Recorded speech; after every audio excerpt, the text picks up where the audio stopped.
How far would you go to cheat the system? These days, people are going to extreme lengths to appear clean and pass drug screens. And believe it or not, what they're doing is completely legal.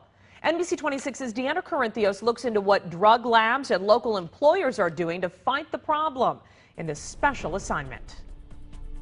We've heard it all before, different types of quick fixes to flush your system.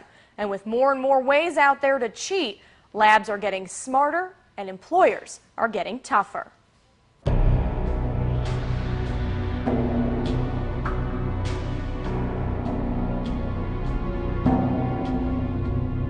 When desperate times call for desperate decoys, David Wagner with Options Lab in Appleton knows every trick in the book. It's something that we encounter here on a daily basis. With the click of a mouse, you can find tons of help to pass a drug test. Some websites even selling synthetic urine for, quote, therapy, which is perfectly legal. But Wagner says they do their best to spot the phonies. The biggest red flag, temperature. Somebody that's, freshly voiding a urine sample and brings it right out, I mean, it should read between 94 and 96 degrees. And while the tests easily detect drugs, patients have gotten quite creative. Out the back of his pant legs came a bottle with, I'm assuming, synthetic or somebody else's urine. More than half of U.S. employers have some kind of drug test program, according to the Society for Human Resources Management.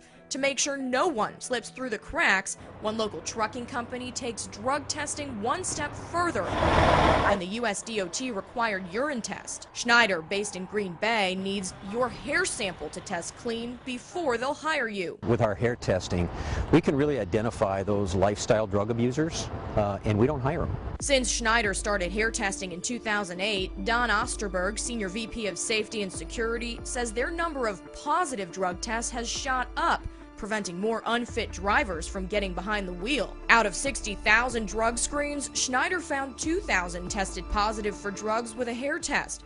But out of those 2,000, the urine test only caught 180. Here's why. The detection window is much longer.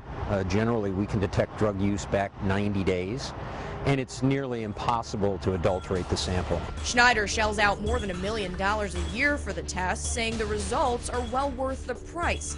But hair testing is costly, which labs say make it less popular. Whatever the test, techs say they're ready and waiting for whoever tries to fake it next. There seems to be no end to it. Right now in the trucking industry, a urine test is what's required, but Schneider is pushing at the federal level for hair testing to be a recognized option too. Deandra Corinthios, NBC 26.